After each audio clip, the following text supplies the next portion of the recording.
예, 감사합니다.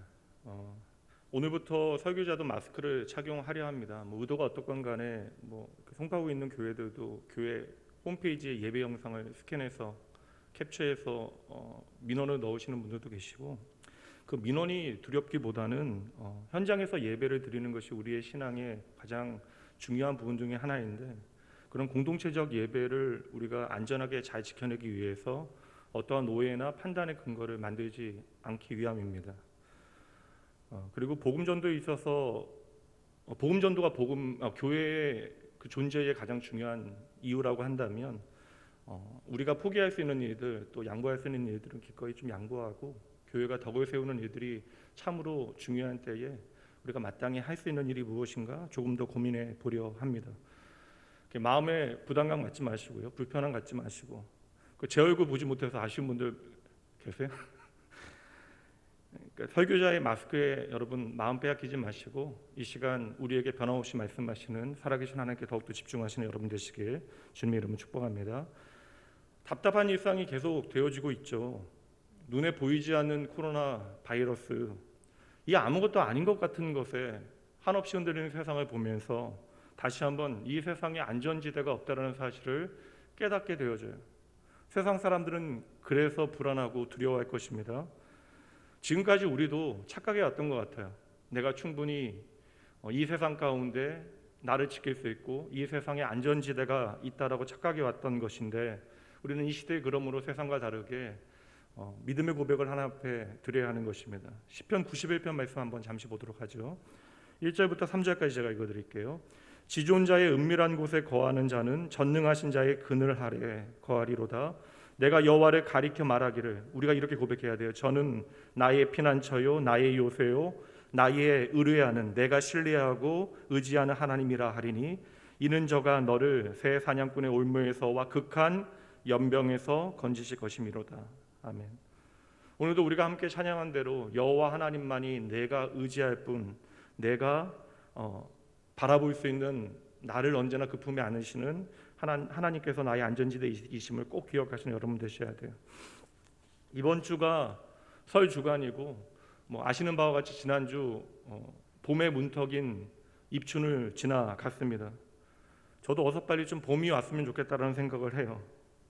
어서 봄바람이 불어서 우리의 차가운 마음들이, 꽁꽁한 마음들이 좀 녹아지면 좋겠고, 그렇게 넉넉하게 이 모든 어려운 현실을 우리가 이겨냈으면 좋겠다라는 생각을 해봅니다.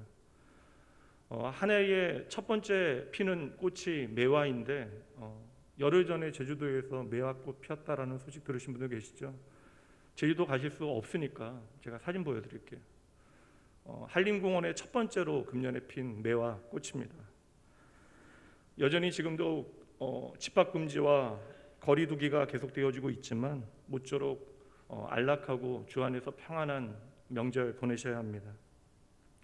말씀 나누기 전에 사설이 좀 긴 것 같지만 사진 하나 여러분과 더 나누고 말씀 나누도록 할게요.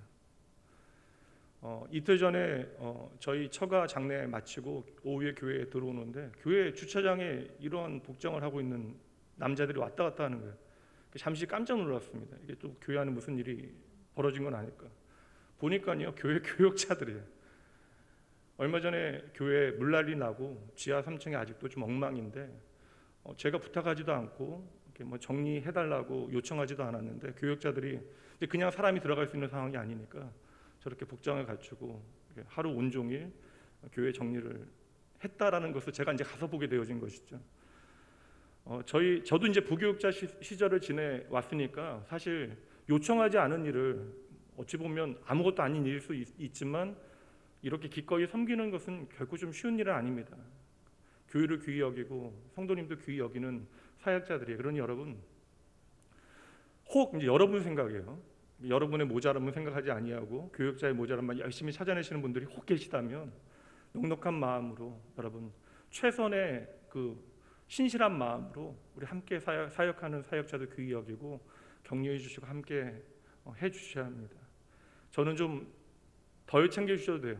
안 챙기셔도 나름 챙겨주시는 분들이 계십니다. 저는 그리고 그렇게 챙겨주시는 거 좋아하지도 않아요.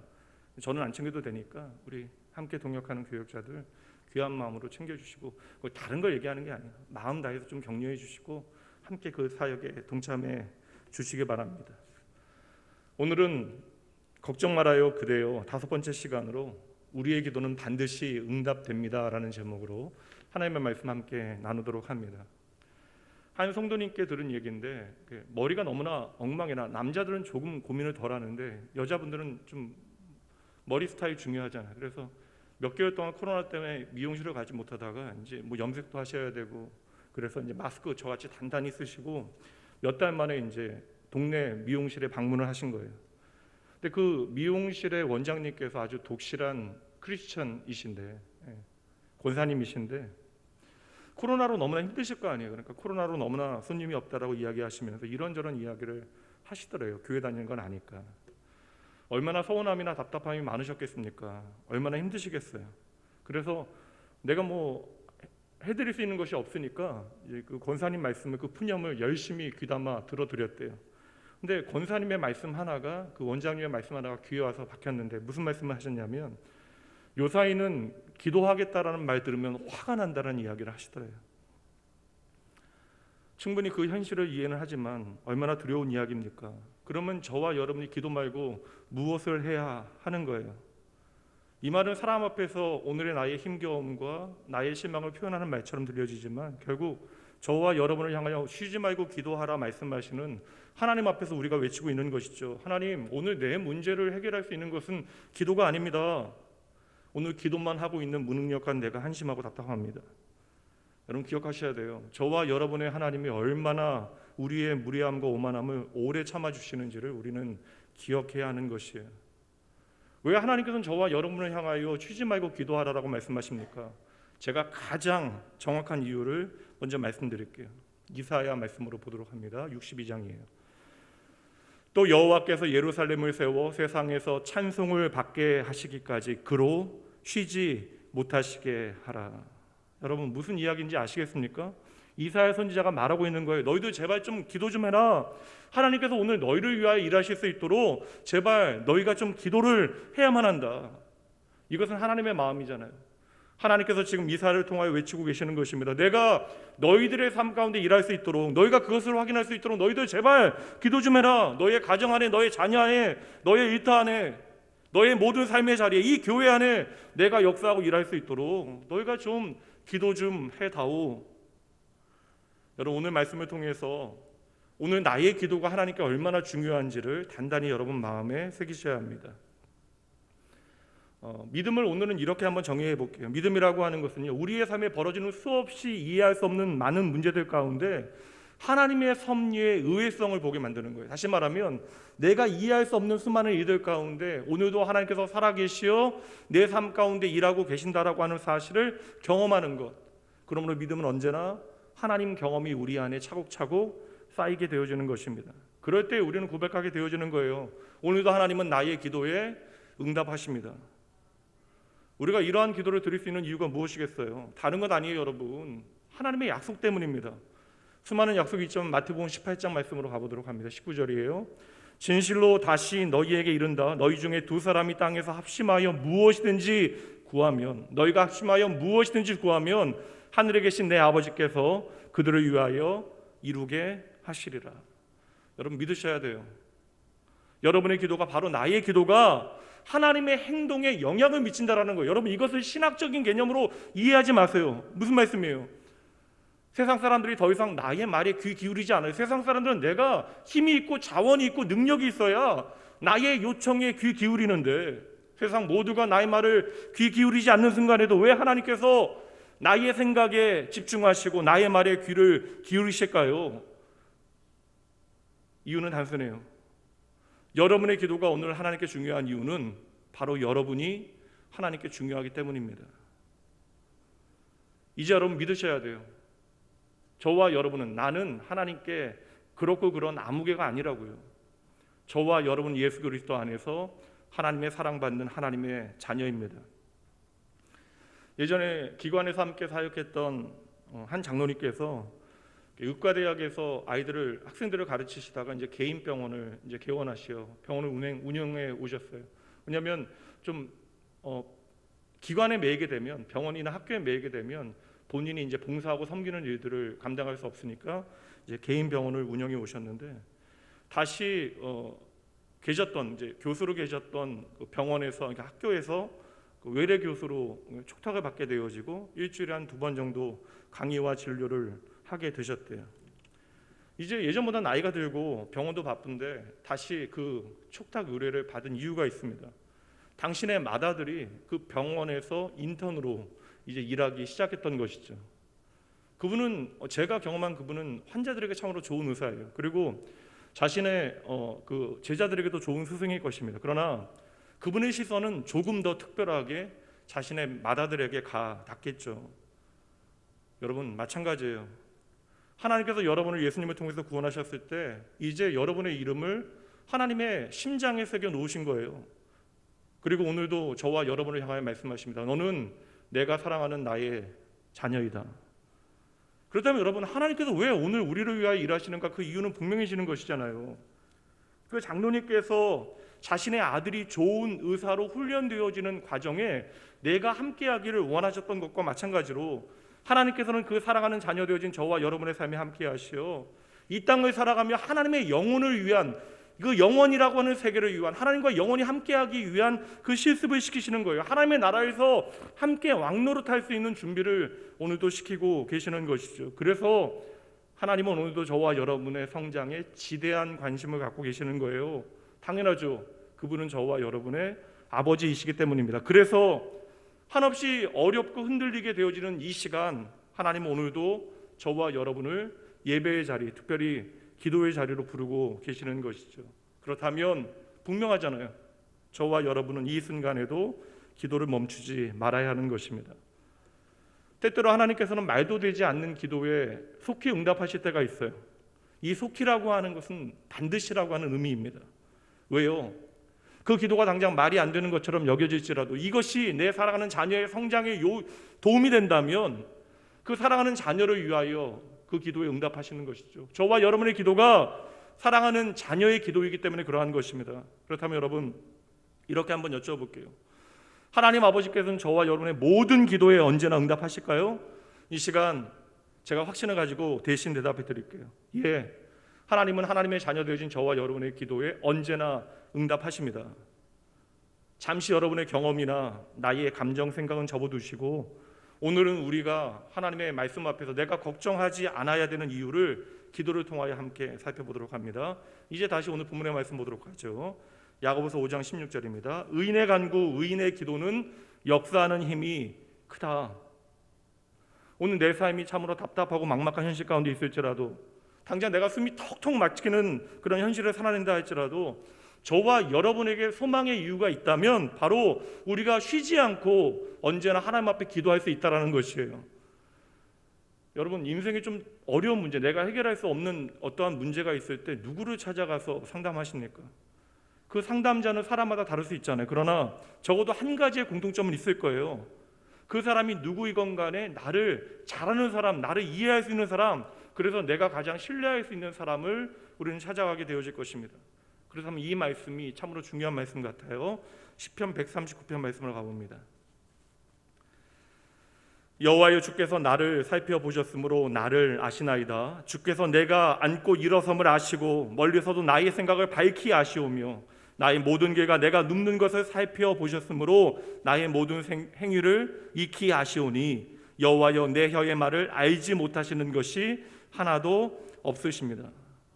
반복해서 말씀해 주시는 그 내용이 뭐예요? 하나님이 나를 너무나 잘 아신대요. 오늘도 나를 돌보시고 책임지시는 아버지 하나님께서 나보다 나를 더 잘 알고 계십니다. 그렇다면 나보다 나를 더 잘 아시는 하나님 아버지를 찾지 않는다면 우리가 세상 어디에서 우리의 참된 위로와 인생의 답을 찾을 수 있겠냐라는 것이죠. 그러니 여러분 이 시간 다른 것 말고요. 다 힘들죠. 여러분의 삶에 풀리지 않은 문제들 가운데 당장 구체적인 답을 찾으셔야죠. 그러나 이 시간 다른 것 말고요. 오늘 여러분 안에 이 하나님 아버지와의 진정한 좀 사귐의 기도가 있는 걸 한번 점검해 보세요. 하나님과 동행하는 것보다 내 삶에 더 중요한 것이 없다라고 하는 진짜 고백이 우리 안에 있는지를 한번 점검해 보셔야 하는 것입니다. 그러므로 여러분 기도라고 하는 것은 결국 내가 누구인가에 대한 확신이 되어지는 것이죠. 한번 따라해 보세요. 기도는 언제나 나에게 정답입니다. 물론 우리는 언제 어디서나 아무 때나 기도할 수 있어요. 그러나 우리가 기도에 대하여 배우지 않으면, 그래서 그 기도에 대하여 확신하지 않으면 풍성한 기도를 드릴 수 없게 되어지는 것입니다. 다시 말해, 우리가 기도에 대해서 제대로 이해하지 못하면 언제나 기도에 대해서 오해하게 되어져요. 오늘 본문의 말씀을 좀 길게 보도록 할게요. 13절 말씀부터 봅니다. 너희 중에 고난당하는 자가 있느냐? 그는 기도할 것이다. 분명하잖아요. 우리가 고난당할 때 기도해야 된다는 것입니다. 즐거워하는 자가 있느냐? 그는 찬송할지라. 너희 중에 병든 자가 있느냐? 그는 교회 장로들을 청할 것이요 그들은 주의 이름으로 기름을 바르며 그를 위하여 기도할지라. 믿음의 기도는 병든 자를 구원하리니 주께서 그를 일으키시리라. 혹시 죄를 범하였을지라도 사하심을 받으리라. 그러므로 너희 죄를 서로 고백하며 병이 낫기를 위하여 서로 기도하라. 함께 읽을게요. 다시요. 의인의 간구는 역사하는 힘이 큼이니라. 아멘. 이 말씀은 기도의 매뉴얼과 같은 말씀이에요. 우리가 전자제품을 사고도 그 전자제품을 잘 활용하지 못하는 이유는 그 전자제품의 매뉴얼을 잘 살피지 않았기 때문입니다. 그래서 우리는 그 전자제품이 기능을 가지고 있음에도 불구하고 대부분의 기능을 제대로 활용하지 못하는 것이죠.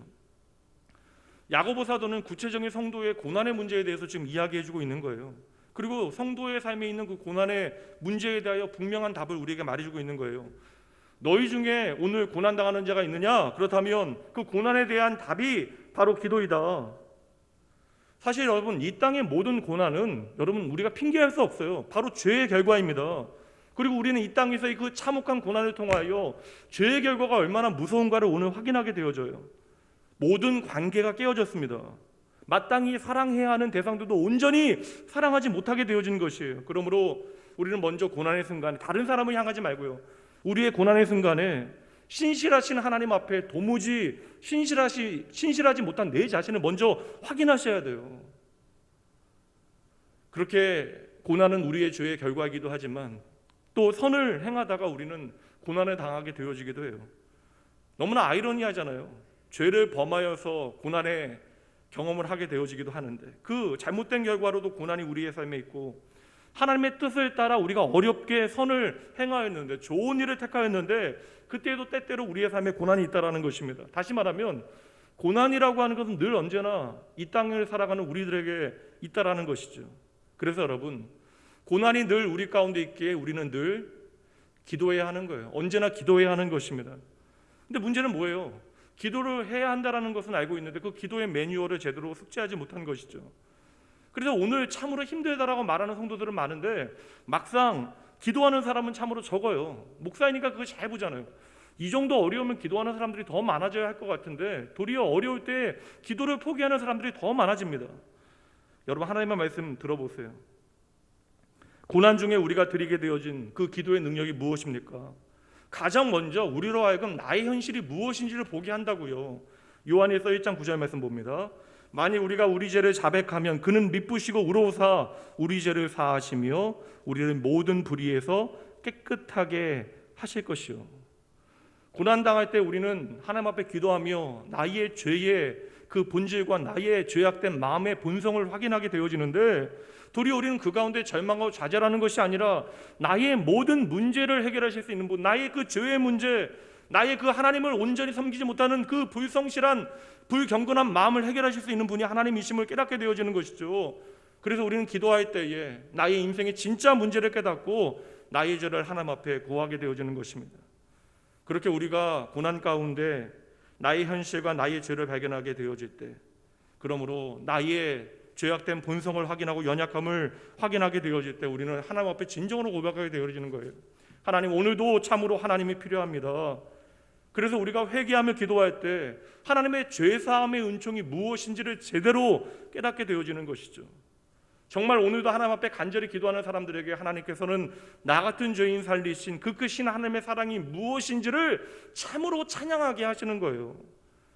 그래서 여러분, 언제나 기도하는 사람들에게는 예수님의 십자가가 선명하게 보이는 것이죠.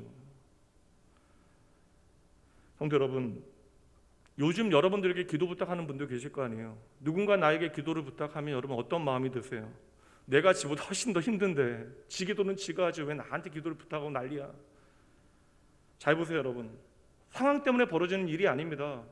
하나님의 긍휼, 하나님의 자비의 조각이 내 마음에 하나도 없다면 도통 오늘 내가 기도하지 못하고 있다는 증거가 되어지는 것이죠. 저는 목사인지라 기도 부탁을 많이 받게 되잖아요. 저는 누군가의 기도 요청을 받게 되어지면 사실 답이 없는 상황들도 많아요. 그러나 그 상황이나 여건이나 환경들에 좀 집중하지 아니하고 이제 하나님께서 그 사람에게 어떠한 일을 행하실지 그것에 대해서 먼저 집중해야 합니다. 이거 집중하지 않으면 기도가 힘들거든요.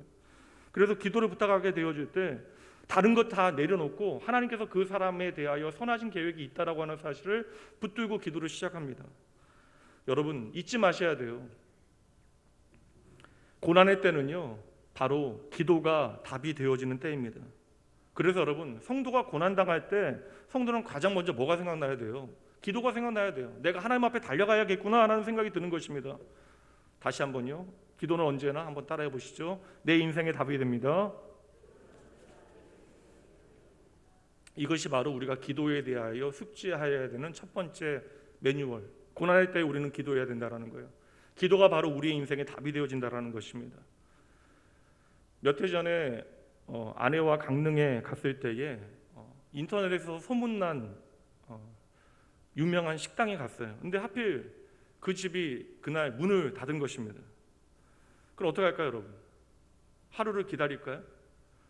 어서 좀 다른 집을 찾아야죠. 그래서 근처에 있는 강릉시장에 들어갔는데 제법 손님이 있는 아주 허름한 칼국수 집이 있는 거예요.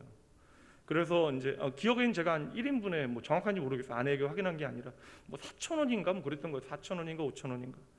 근데 아내하고 식사를 마치고 나오면서 똑같이 한 이야기가 있습니다.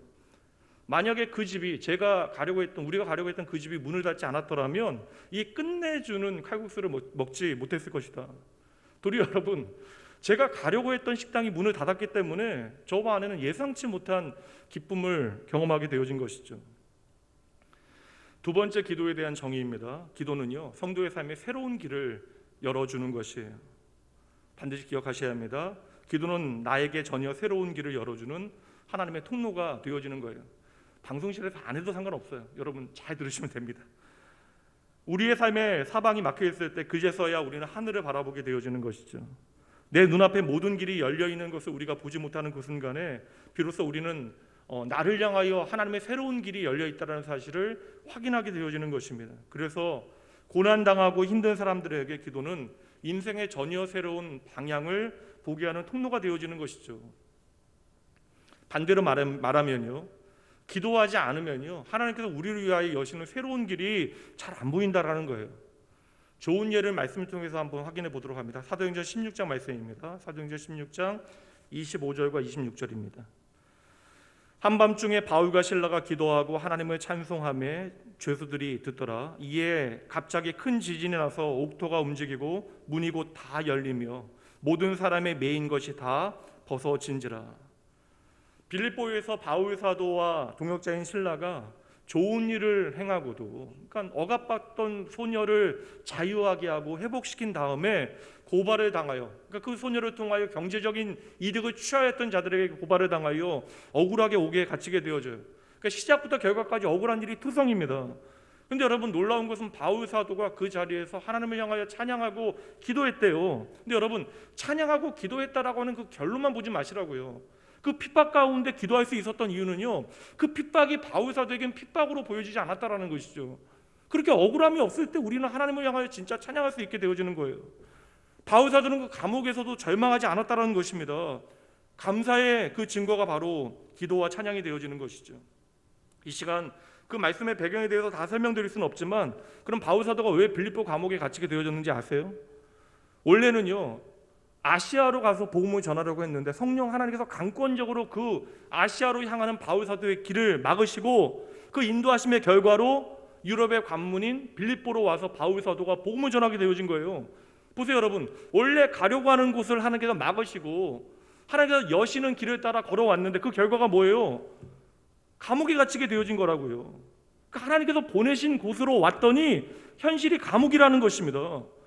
많은 사람들은 많은 성도들은 이 순간에 당황하게 되어지고 이 순간에 더 나아가 하나님을 원망하게 되어집니다. 근데 바울 사도의 마음에는 감사가 있었다라는 거예요. 그게 찬양이에요.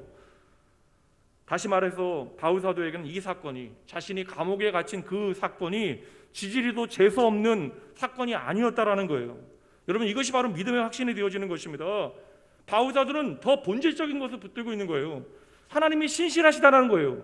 그 신실하신 하나님께서, 나를 사랑하신 하나님께서 나를 인도하셨는데, 그래서 이 자리까지 오게 하셨는데, 그 신실하신 하나님께서 나를 인도하신 결과가 이 감옥 아니라면 거기는 분명한 이유가 있다라는 사실을 믿었던 것이죠. 오늘도 하나님께서 저와 여러분을 향한 신실한 하나님의 계획과 이유가 있다라는 사실을 믿기에 저와 여러분 이 자리에 나와서 하나님을 예배할 수 있는 것이에요.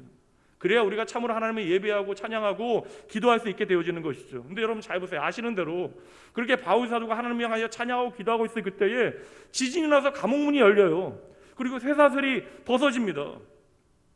우리는 찬양과 기도를 통하여 감옥문이 열리고 쇠사슬이 벗어진 것에 대해서만 주목하는데, 여러분, 이것은 시작이에요. 진짜 이 스토리의 클라이막스는 이 다음부터 시작되어지는 것입니다. 다시 말하면 바울 사도의 기도와 그 기도 응답은 옥문이 열린 것이 아니었다라는 것이죠.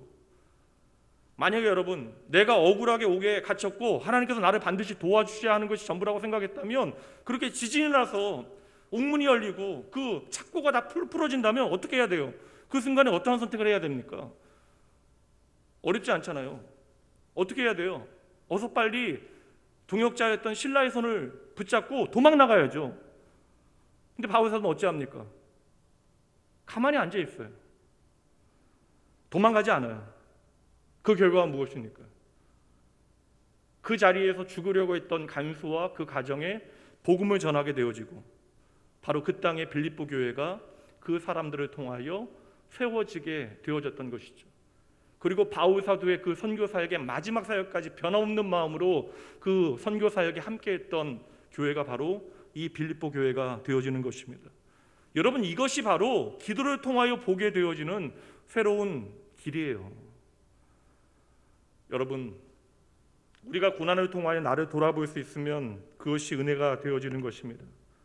우리의 고난의 때에도 변함없는 하나님의 신실하심이 나를 향하고 있다는 사실을 믿게 되어지면 우리는 오늘도 바울 사도와 마찬가지로 기도하고 감사하며 하나님을 예배할 수 있게 되어지는 것이죠. 이번 코로나로 인한 팬데믹도 마찬가지예요. 전혀 예상하지 못했던, 경험하지 못한 일들이 오늘 우리의 삶에 계속되어지고 있고, 이후로 우리가 어떠한 변화를 맞이하게 되어질지 우리는 장담하지 못합니다.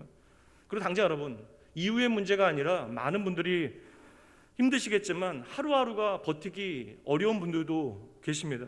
여러분, 정말 놀라운 일이 무엇인지 아세요? 저는 그들의 고백을 들으니까요. 목사에게 기도를 부탁하며 그분들의 고난의 이야기를 듣게 되어지면, 어려움의 이야기를 듣게 되어지면 그 고난의 심연이 너무나 깊어요.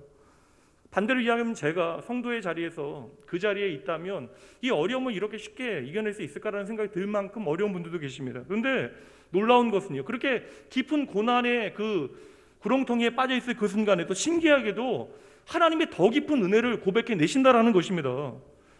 재정에 큰 구멍이 생겨서 도무지 내가 재기할 수 없을 것처럼 보여지고, 사랑하는 자녀에게 감당 못할 일이 벌어지고, 자신하였던 나의 건강이 나를 배신하는 일이 벌어지고 있음에도 불구하고 변함없이 의연하게 하나님의 은혜를 고백해내는 분들이 계시다고요. 그럼 그들은 특별한 사람들입니까? 아니, 여러분, 그렇게 믿음의 자리를 잘 지켜내고 있는 분들은요, 어김없이 기도하는 기도의 사람들입니다. 오늘도 신실하신 하나님께서 저와 여러분의 삶을 책임지심을 믿으십니까? 다시 한번 여쭤보죠. 오늘도 신실하신 하나님께서 나의 삶을 책임지심을 믿으십니까? 우리가 이 사실 믿지 못하면요, 분명해요, 기도하지 못해요. 어찌 기도합니까? 나의 현실이 그렇게 나를 겁박하고 짓누르고 있는데 우리가 어떻게 기도하겠냐고요. 오늘 하나님의 살아계심, 그 신실하심 우리가 믿지 못한다면, 다시 말씀드릴게요, 우리는 기도할 필요가 없는 거예요. 팬데믹 참 힘들어요. 말씀드렸지만 다 힘들지만 더 힘든 분들이 계십니다. 특별히 사람이 모여야만 장사할 수 있는 분들, 답이 없어 보이실 것입니다. 얼마 전에, 작년이죠, 교사 일을 그만두고 전문 강연자로 전업하신 성도님이 계시는데, 근데 이 일이 나에게 잘 맞는 일이고 앞으로 의미 있는 일을 할 수 있다라고 해서 그 일을 선택했는데, 예정되어진 모든 강의들이 취소되어지고 이제는 불러주는 사람들이 없으니까 얼마나 힘드시고 답답하실까라는 생각이 듭니다. 그러나 여러분, 저는 믿어요. 이 모든 시간에는 이유가 있습니다. 분명 그리고 이 모든 시간들을 통하여 하나님께서는 신실한 하나님의 자녀들로 하여금 신실한 하나님께 기도하게 하실 것입니다. 그러면 여러분 오늘 우리가 하나님을 향해 기도하고 있다면 기도하게 하시는 이유가 있다는 사실을 여러분 믿으셔야 돼요. 저는 믿습니다. 전혀 새로운 시대, 전혀 새로운 길을 걷게 되어지기에 우리는 더 하나님을 의지할 수밖에 없는 거예요. 그리고 하나님께서 우리가 하나님을 의지하게 되어질 때 분명히 우리에게 새로운 길을 보여주실 것입니다. 그러니 오늘 우리는 하나님 앞에 기도해야 돼요. 주여 우리에게 당신의 길을 보여주시옵소서. 따라해 보시죠. 기도를 통하여 고난 너머를 보라. 이게 세 번째 우리가 기도에 대한 어떤 정의, 기도의 매뉴얼이 되어질 것 같아요. 고난의 시간이 우리의 삶에 닥쳐오면 모든 사람들이 그 마음이 가난해집니다. 근데 여러분 믿음의 사람들은 그저 이 세상 가운데 그 마음이 가난해지고 녹는 것이 아니라 하나님을 향하여 그 마음이 가난해지는 것이죠. 그래서 믿음의 사람들은 그 고난 중에 하나님의 응답을 더욱더 간절히 바라보게 되어지는 것이에요. 그래서 오늘 야고보 사도는 우리에게 강력하게 명령하고 있는 거예요. 고난 당하는 자가 있느냐? 너희 중에 그 몸과 마음이 병든 자가 있느냐? 기도 좀 해라. 야고보 사도는 그 앞장에서 우리가 기도해야 되는 이유를 분명하게 밝히고 있어요. 이 코로나 시대에 참으로 의미 있는 말씀입니다. 야고보서 4장 13절부터 말씀 보도록 할게요. 들으라. 너희 중에 말하기를 오늘이나 내일이나 우리가 어떠한 도시에 가서 거기서 1년을 머물며 장사하여 이익을 보리라 하는 자들아, 내일을 너희가 알지 못하는도다. 우리가 아무리 선하고 좋은 계획을 세운다 할지라도 우리의 오늘과 내일을 우리가 책임질 수 없다라는 거예요. 너희 생명이 무엇이냐? 너희는 잠깐 보이다가 없어지는 안개니라. 우리는 우리의 생명을 위하여 오늘도 열심을 다해 살아가는데 우리의 생명도 우리가 책임질 수 없다라는 것입니다. 15절. 너희가 도리어 말하기를 주의 뜻이면 우리가 살기도 하고 이것이나 저것을 하리라 할 것이거늘 이제도 너희가 허탄한 자랑을 하니 그러한 자랑은 다 악한 것이라. 그러므로 여러분 우리는 그 인생을 자랑하지 말아야 돼요. 그 인생을 의지하지 말아야 하는 것입니다. 이 자리에 있는 여러분들 가운데 1년 전에 오늘의 팬데믹을 예견했던 분들 계십니까? 여러분이 계획하고 벌인 일들의 결과를 여러분들이 어떻게 다 장담해 내시겠어요? 그러나 여러분 오늘 나의 삶을 책임지시는 그리고 나의 삶을 인도하시는 하나님을 제대로 믿게 되어질 때 우리는 내가 책임질 수 없는 나의 오늘과 내일을 하나님께 온전히 맡겨드리고 우리가 할 수 있는 일이 무엇이에요? 하나님 앞에 기도하는 일이죠. 그러니 여러분 기도가 능력이 없다라고 생각하는 것, 기도가 우리 인생의 마지막 선택이라고 생각하는 것은 참으로 어리석은 자의 판단이 되어지는 것이죠. 여러분 허탄한 자의 자랑이 우리의 전부가 되어지면 절대 안 됩니다. 우리는 마치 바닷가에 모래를 만드는 어린아이와 같아요. 멋지게 모래성을 만들고 눈앞에 보이는 파도가 언제 나의 모래성을 무너뜨릴까 봐 전전긍긍하죠. 왜 우리의 삶에 고난이 닥쳐요? 왜 또 우리의 삶에 회복이 필요합니까? 사실 고난이 없으면 회복이 필요 없어요. 근데 왜 우리의 삶에 고난과 회복이 언제나 주어지는 것이에요? 하나님께서는 이 모든 고난과 회복의 과정을 통하여 저와 여러분이 하나님 더 의지하게 만드시는 거예요. 하나님 바라보게 만드시는 것입니다. 그리고 내 인생을 진짜 책임지시는 분이 여호와 하나님이심을 제대로 깊이 깨닫게 하시는 것이죠.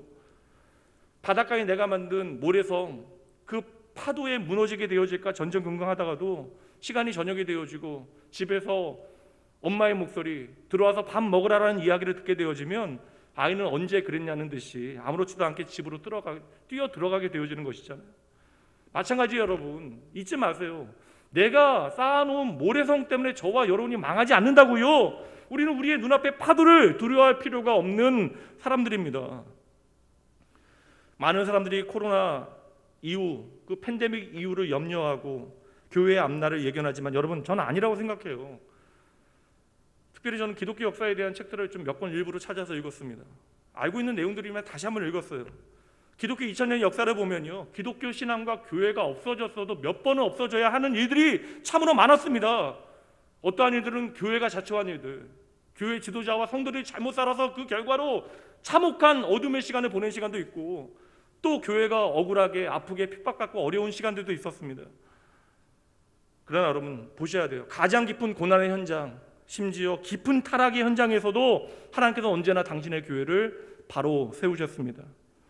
오늘 이 땅의 교회가 나락을 경험하고 있는 것처럼 보여져요. 저도 좀 답답하고 마음이 너무나 아픕니다. 그러나 우리가 이 바닥을 경험하였기 때문에 더욱더 하나님을 의지해야 하는 것이죠. 하나님을 향하여 간절히 져야 하는 것이에요. 그리고 하나님을 의지하게 되어진 우리는 정신 차려야 하는 것입니다. 우리의 삶이 진짜 본질적인 것이 무엇인지를 깨달으셔야 돼요. 그리고 신앙의 기본에 여러분 충실하셔야 합니다. 하나님의 백성답게 우리가 언젠가는 하나님 앞에 서게 되어질 것을 기억하고 하나님의 백성답게 이 세상을 살아가셔야 돼요. 하나님 없는 것처럼 여러분 그렇게 불성실하게 그렇게 신실하지 못하게 살아가시면 안 되는 거예요. 오늘 우리의 문제는 오늘의 현실이 아닙니다. 도무지 이럼에도 불구하고 하나님 앞에 간절하지 못한 우리가 진짜 문제가 되어지는 것이죠. 더 분명하게 말씀드릴게요. 이럼에도 불구하고 기도하지 않는 내가 진짜 문제입니다. 그런 여러분, 우리가 힘들지만 믿음 안에서 고난을 이렇게 해석해 보죠. 고난은요, 기도의 자리로 저와 여러분을 이끄시는 하나님의 초대장임을 여러분 반드시 기억하셔야 돼요. 우리가 기도한다고 모든 문제가 한순간에 해결되지는 않을 것이에요. 그러나 여러분, 우리가 기도하면 그 고난을 이길 수 있는 능력이 생깁니다. 고난에 당당히 맞서게 되어지고 그 핍박을 이기게 되어질 것이에요.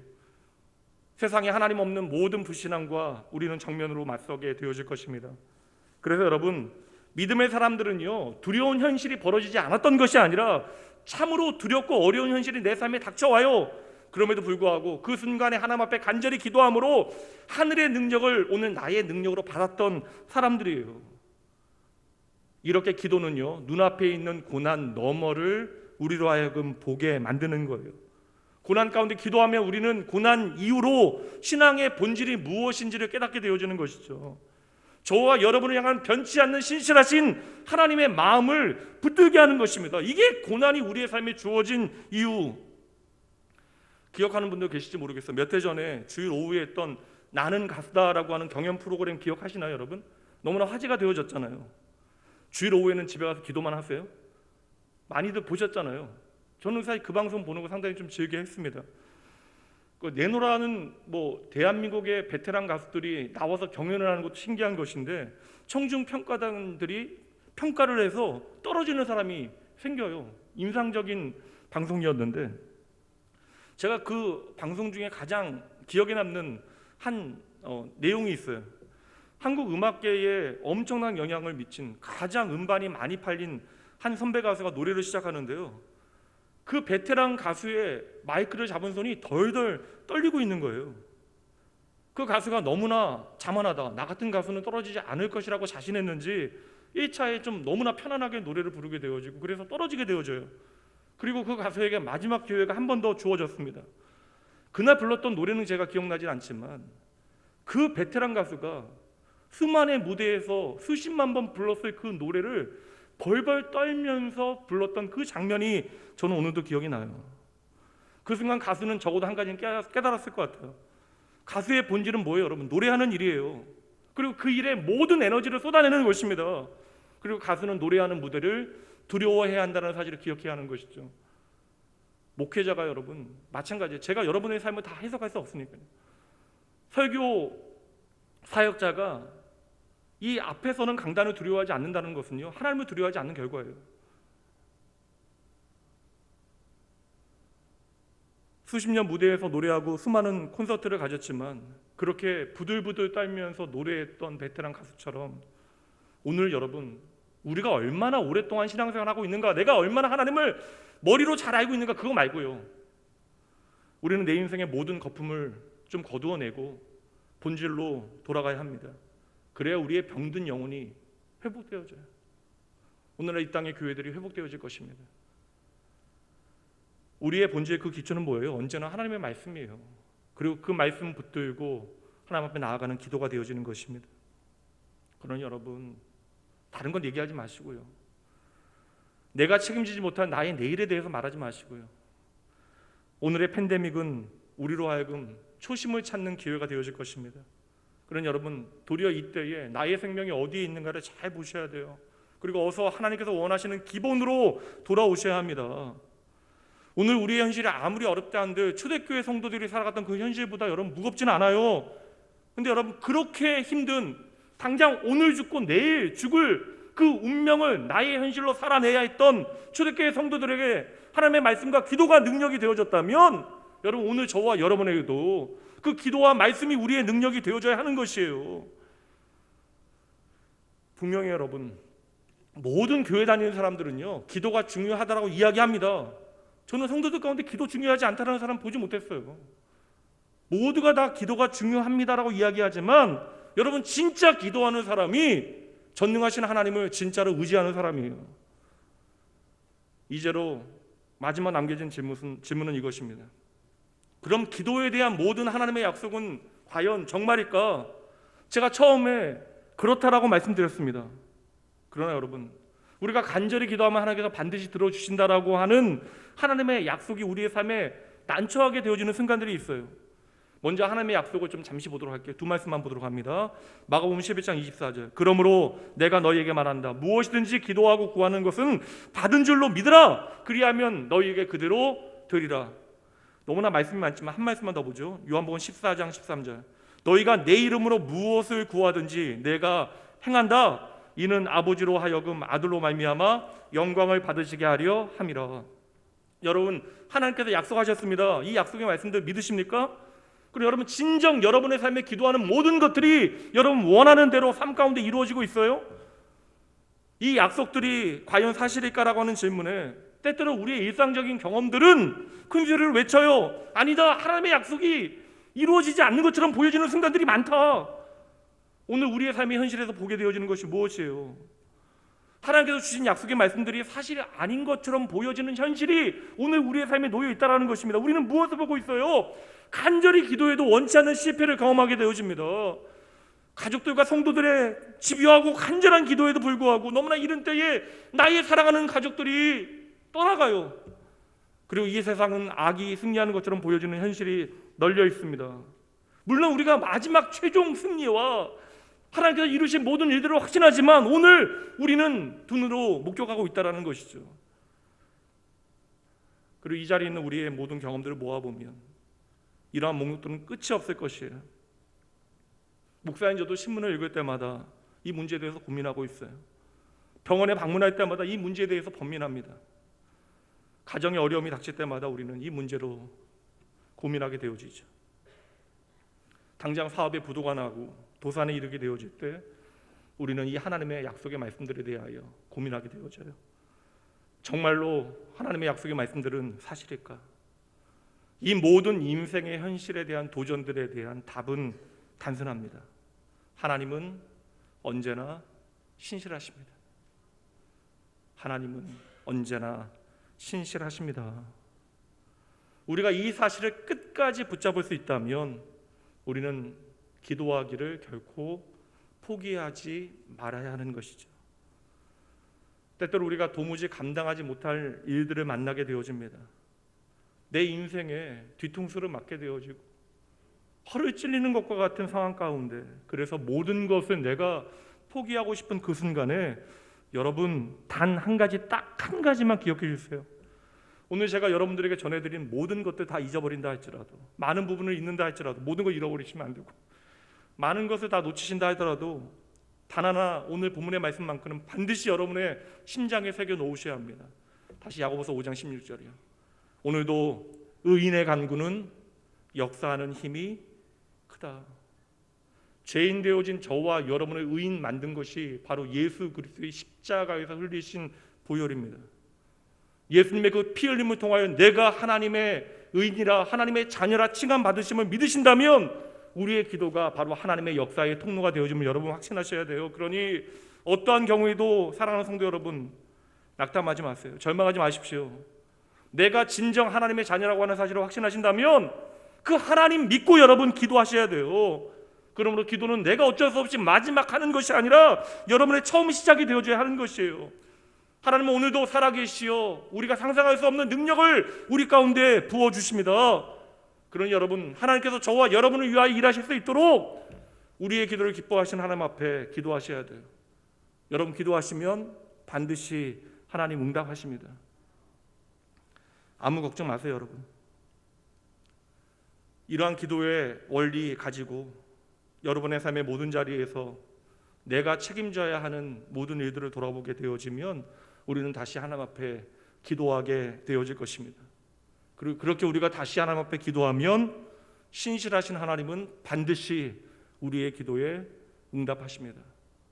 이 하나님 붙들고 여러분 너무나 큰 일들 그리고 너무나 먼 미래 매여 오늘 걱정하지 마시고 한 걸음 한 걸음 오늘 하루 매 순간 하나님 앞에서 살아가시는 여러분 되시길 주님의 이름으로 축복합니다. 잠시 제가 기도합니다.